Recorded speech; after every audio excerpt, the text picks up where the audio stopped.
Bendiciones, hermanos, le damos las gracias al Señor y esta ocasión aquí en la voz del Heraldo, ante la necesidad de una palabra relevante en un mundo relativo, con el objetivo de traer argumentos absolutos sostenidos a través de la palabra de Dios. Y en esta ocasión vamos a estar con nuestro hermano Juan Nazario y este servidor Junior Pérez.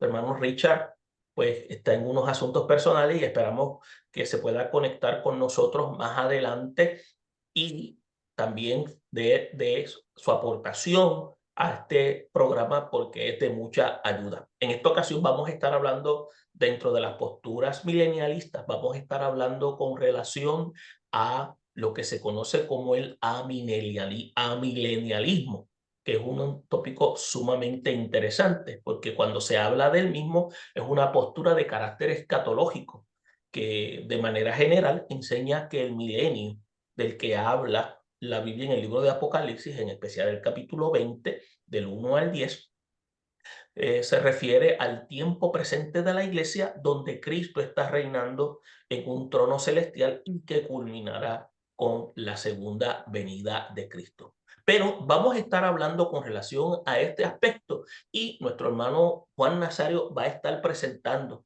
el argumento en cómo entonces nosotros podemos entender de manera más amplia esta postura y cómo nosotros podemos entonces entrar a la palabra del Señor para ir observando cómo es que han llegado a esas conclusiones, buscando también otras referencias. Dios te bendiga, Juan. ¿Cómo estamos en esta Amén. hora? Amén. Dios te bendiga, Junior. Yo bendiga a cada uno de los hermanos y amigos que nos sintonizan a través de tu programa La Voz del Heraldo. Estamos muy bien, gracias a Dios. Echamos de menos ya a Richie. No obstante, como tú bien dices, ¿verdad, Rich? Junior, vamos a estar hablando sobre el milenialismo hoy, ya que estuvimos tocando la última vez relacionado al premilenialismo histórico. Y pues me gustaría comenzar ya de lleno. Juan, cuando mencionamos con relación a este tema de que personas que piensan de esta postura, que creen que ya el milenio está en proceso, ¿cómo podemos entonces conocer más a fondo con relación a esta postura? ¿Qué puedes decirnos? Pues mira, dentro de esta postura tenemos que entender que dentro de la teología conservadora hay tres grandes perspectivas sobre los últimos tiempos. Una es el amileniarismo, que vamos a estar hablando hoy, el postmileniarismo y el premileniarismo. La palabra milenio viene del latín que se conoce como mile, eh, cuyo significado es mil y se relaciona con la declaración de Apocalipsis 24, donde dice que vinieron y reinaron con Cristo 1000 años. Entonces, tenemos que preguntarnos, ¿debe entenderse literal o simbólicamente este pasaje? La respuesta se determina parcialmente la doctrina propia de los últimos tiempos. Así que es necesario entender, ¿verdad?, que la escatología amilenialista, que es la que vamos a tocar hoy, se concentra en la perspectiva de la escatología reformada, en tanto se trata de la posición conservadora prevalente que sostiene el amileniarismo. Aunque los teólogos liberales sostienen una forma de amileniarismo, la mayoría de ellos no se preocupan mucho en la escatología. Si bien es cierto que usan formas y designaciones más radicales, la A de amileniarismo niega el término, por lo tanto, amileniarismo quiere decir que no habrá un milenio futuro literal. Esta es la postura más rígida aquí. Los amileniaristas no niegan el retorno literal de Cristo en la tierra, pero rechazan su reino literal de 1000 años en este planeta. Según el amileniarismo, el reino de Dios está presente en la era de la iglesia. Y cuando dicha era termina, el estado eterno se inaugura sin que intervenga un milenio. Por esta razón, algunos amileniaristas sugieren un término como mileniarismo realizado para indicar que no niega el milenio, sino que consideran que se cumple en la era actual. Y mucho hemos oído por ahí sobre la doctrina del reino ahora, que eso suena muy, muy particular en estos días, y ellos son los que creen prácticamente en esta postura. De acuerdo a los amileniaristas, Apocalipsis 20, versículos 4 al 6, se refiere al reino presente de las almas de creyentes ya muertos que están con Cristo en el cielo. Y el reino de Dios está presente ahora en el mundo. En tanto, el Cristo victorioso gobierna a su pueblo con su palabra y su espíritu, aunque ellos también esperan un reino futuro glorioso y perfecto de la tierra nueva en la vida futura. Algunos amileniaristas interpretan el Apocalipsis de acuerdo con el paralelismo progresivo, según el cual la revelación del libro consiste en ciertas secciones que van paralelamente con ellas, donde cada una describe a la iglesia y al mundo desde el tiempo de la primera venida de Cristo hasta la segunda venida de Cristo. Los capítulos 1 al 3 están relacionados con los eventos del primer siglo, pero tienen aplicación presente. Los capítulos 4 al 7 describen a la iglesia que sufren pruebas y persecución. Los 8 y el 11 vislumbran a la iglesia vengada, protegida y victoriosa. Los 12 y 14 describen el nacimiento de Cristo y la oposición de Satanás. Los capítulos 15 al 16 describen la ira de Dios hacia los no arrepentidos y el 17 al 19 ilustran la caída final de las fuerzas de secularismo e impiedad.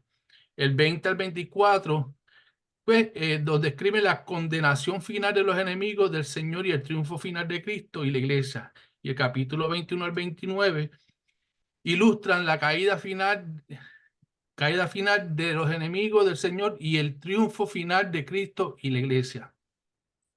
Esto en cuanto a según la segunda venida de Cristo, ellos entienden que la segunda venida de Cristo como un nuevo evento único, a diferencia de los dispensacionalistas que ven dos fases en el evento, el amilenialista enseñan que ciertos eventos deben ocurrir antes de la segunda venida. Por lo tanto, no se puede decir que el regreso de Cristo es inminente, es decir, que Cristo puede venir en cualquier momento. Las señales anteriores a la segunda venida de Cristo son las siguientes.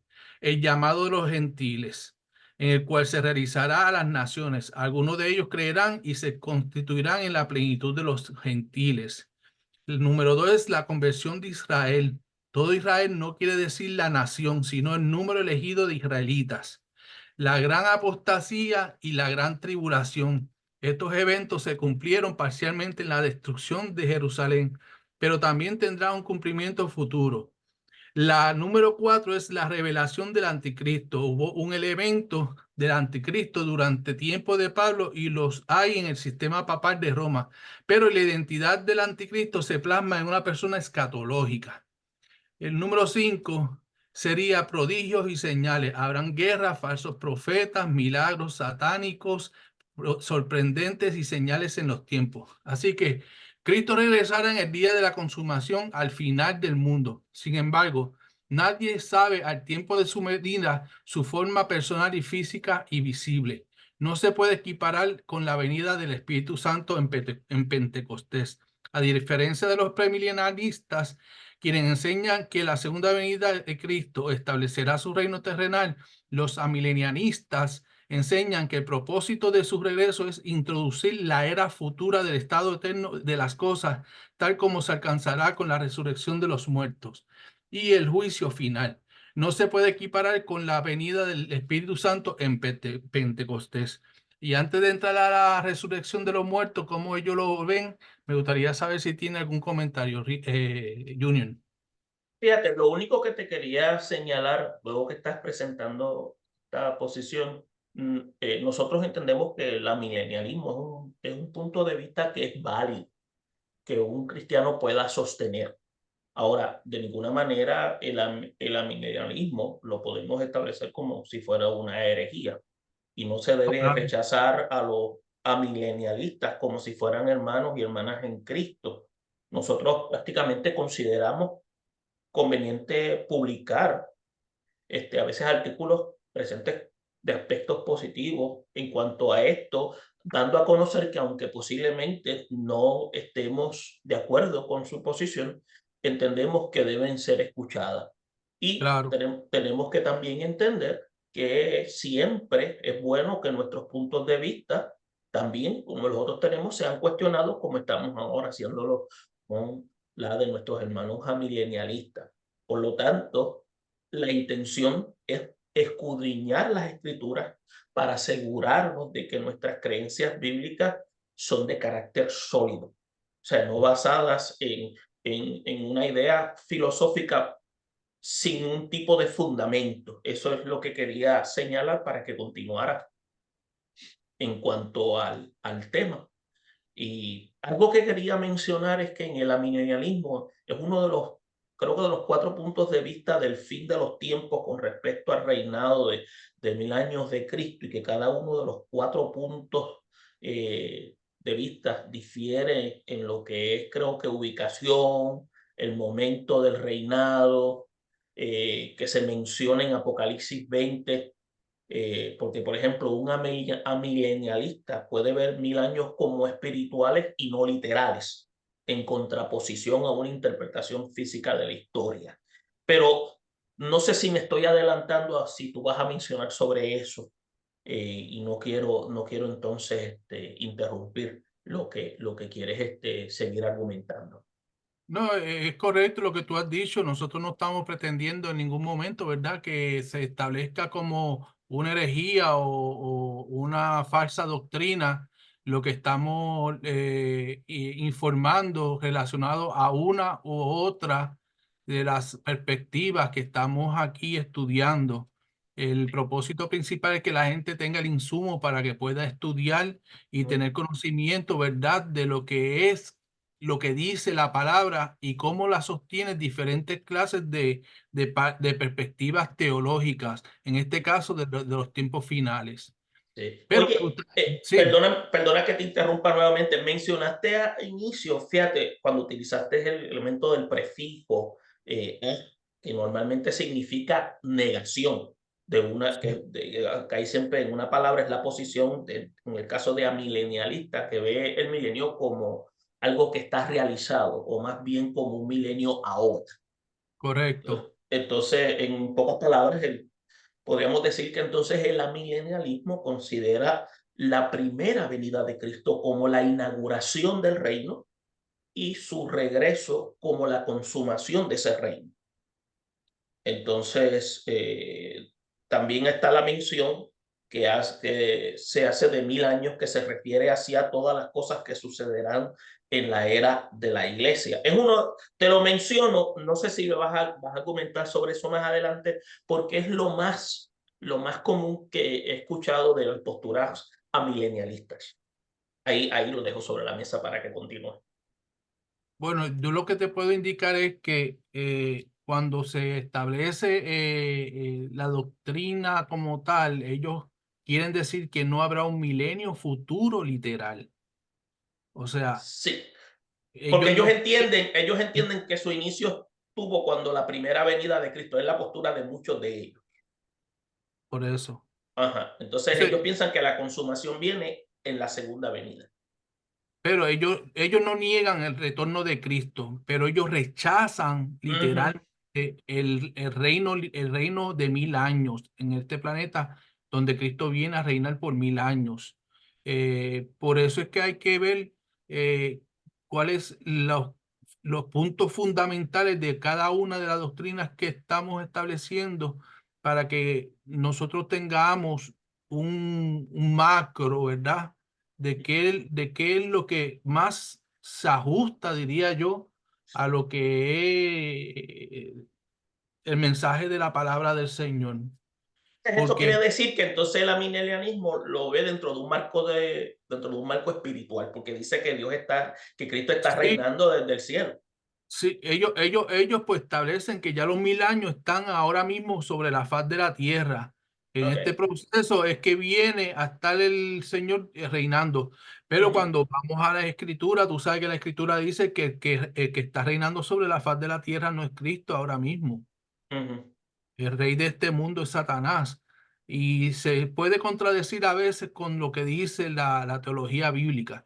No obstante, sí, en lo espiritual, pues ellos están viviendo como un milenio espiritual, pero la realidad es, ¿se ajustará eso realmente con lo que dice Documento la bíblico.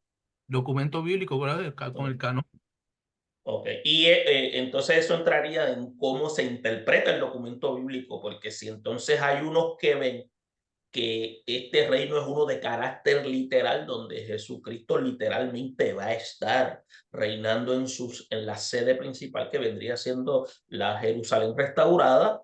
Entonces, prácticamente la posición premilenialista sostiene que sí va a haber un reinado donde Cristo va a estar presente, pero en esta posición, en los amilenialistas, ellos sostienen que ya Cristo inició su reinado una vez pone el pie en tierra en su primera venida. Es lo Por que... eso, Ok. por eso yo establecí al principio la pregunta que dice, ¿debe entenderse literal o simbólicamente estos pasajes? Ok.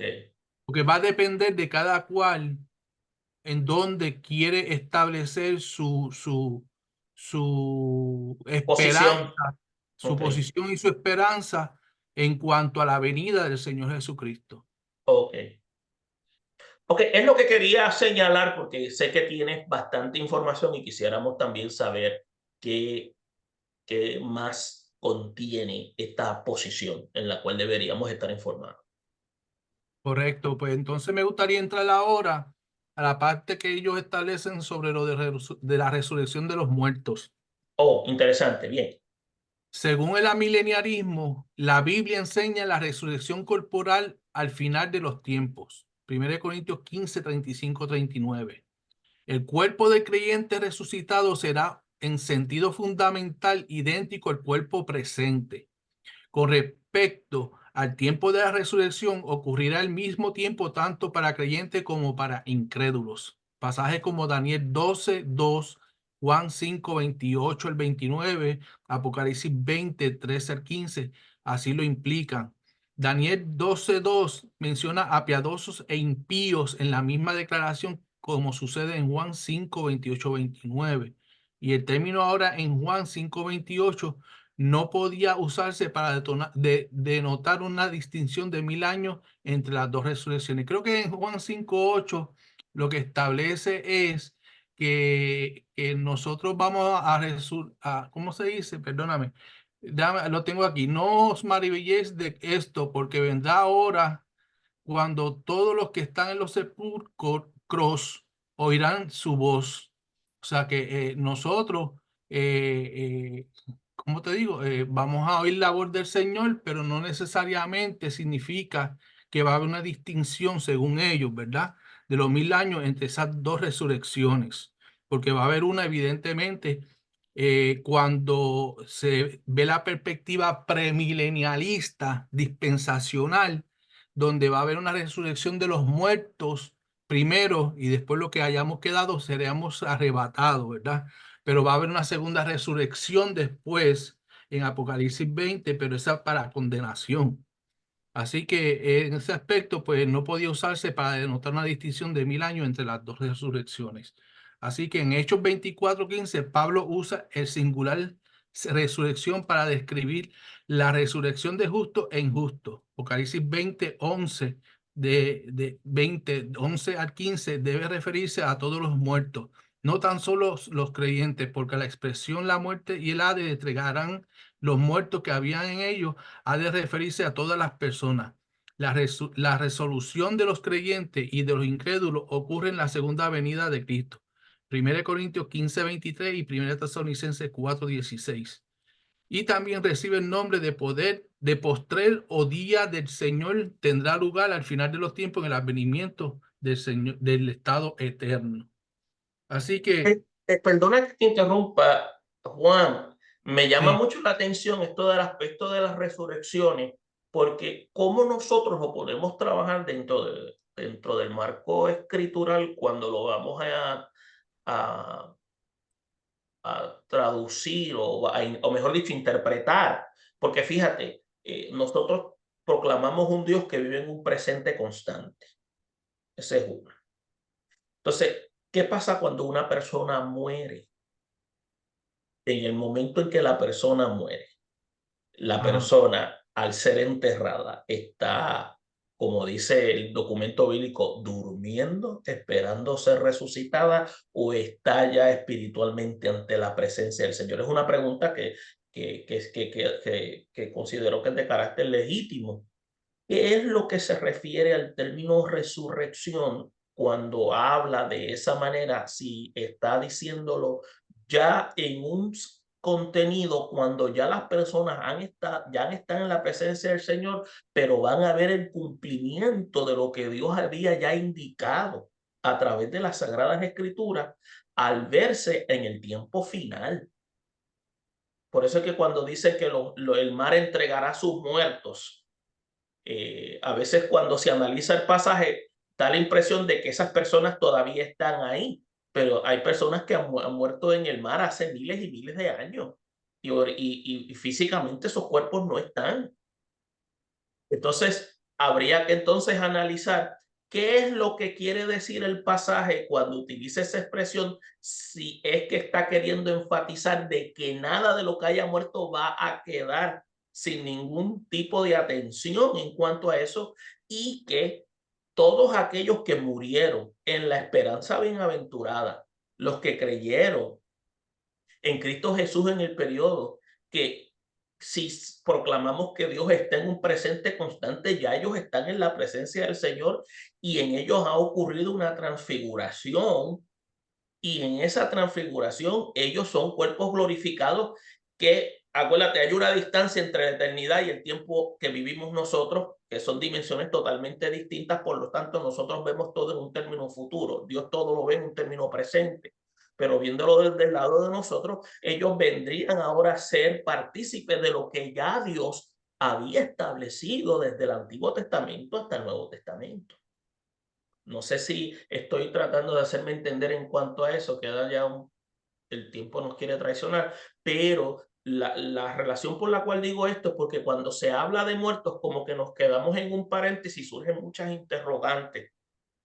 ¿Cómo traducimos el concepto de resurrección en cuanto a eso? ¿Es literal o es que ya se ha perpetrado, pero ahora esa tiene un cumplimiento, porque ese tipo de resurrección es la resurrección que ya se realizó en aquellos que murieron en Cristo? Es una pregunta que Yo es puedo, yo bastante... puedo, yo puedo entender que el estado eterno, o sea, nuestra conciencia va a estar activa constantemente después de la muerte, Ok, tanto para buenos como para malos. ok, Unos van a ir ante la presencia de Dios, que es en el seno de Abraham, y otros van a ir hacia la gehenna. En ese aspecto, tú sabes que la palabra establece que el espíritu va a Dios y el alma se queda en descanso, en reposo. Ahora, como tú dices, como Dios está en tiempo actual, presente, en todo momento, pues habría que ver qué interpretaciones extras pueden haber con relación a eso que tú has establecido, para poder tener un conocimiento más a profundidad, de forma tal que la gente pueda ir a tener un fundamento más firme en cuál va a ser nuestro destino en cuanto a nuestro ser como tal. A nosotros como ser, no como ser humano, sino como ser. O sea, cuando vamos a quedar durmiendo. Yo creo que estamos durmiendo, pero nuestra mente está activa. O sea, nuestra conciencia está activa. y Eso, es ahí, por eso, perdona que te interrumpa nuevamente, ahí es donde entonces como si chocáramos con una pared, porque estamos entrando en un terreno donde posiblemente el documento bíblico simplemente da una información, pero entonces nos deja con interrogantes. No es porque el documento bíblico esté incompleto, Dios no está obligado a darnos detalles de lo que vaya a ocurrir, simplemente nos está garantizando la eterna participación con Él en ese periodo. Lo que sucede es como la curiosidad del ser humano, que es algo muy natural, que es, porque fíjate, en la Biblia el término de resurrección tiene varios significados. Una es el volver a la vida física, pero también habla de lo que se conoce también en un anástasis zoe, que es en una transformación de vida.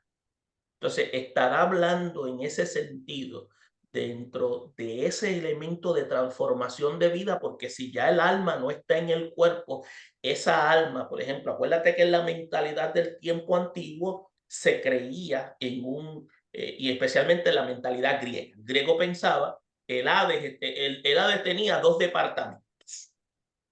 Estaba los campos alisios, que es lo que los judíos describen como el seno de Abraham, y el Tártaro, que era un lugar de tormento.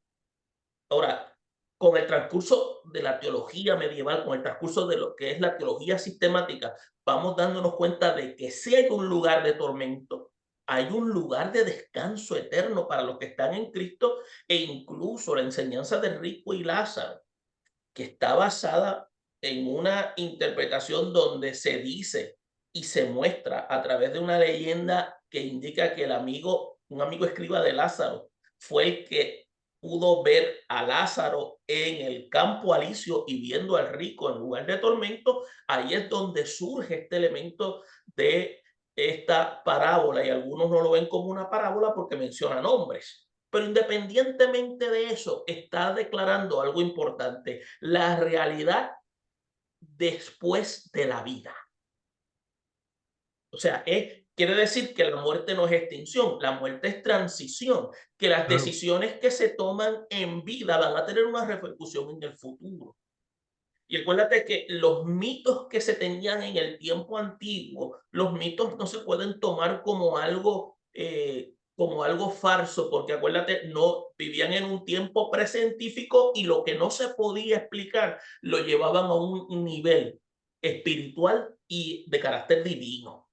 Y eso, aquel que se dedica a hacer estudios de análisis de las ciencias bíblicas, el término de lo que es la arqueología, del término de lo que son las lenguas muertas, se va a dar cuenta cómo pensaban esa gente y cómo filosofaban para poder comprender estos misterios que eran desconocidos para ellos.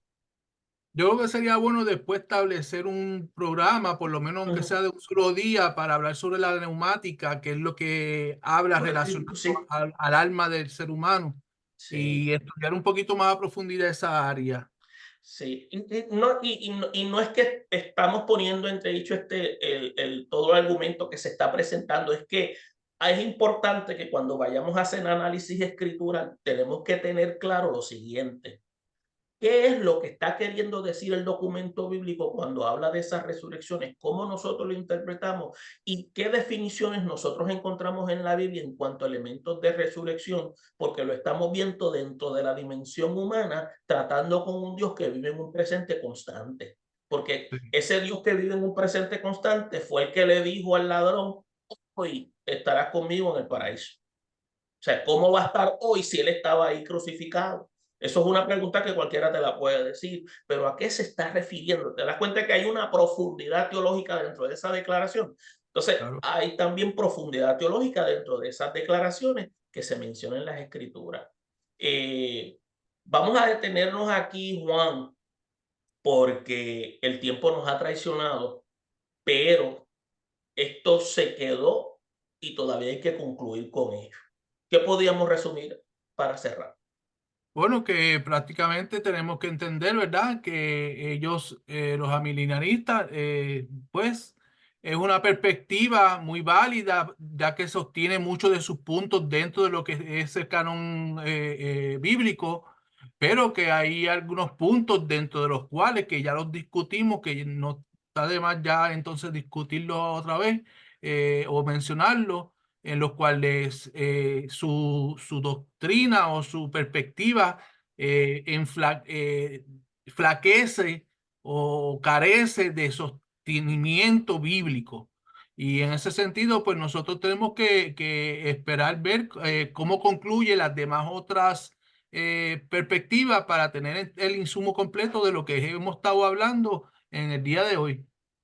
Listo, Juan, pues vamos a tocar la siguiente parte de este interesante tema, la próxima sección, aquí en La Voz del Heraldo, ante la necesidad de una palabra relevante en un mundo relativo, con el objetivo de traer argumentos absolutos sostenidos a través de la palabra de Dios. Pues será hasta la próxima ocasión. Bendiciones a todos y hasta la próxima. Bendiciones.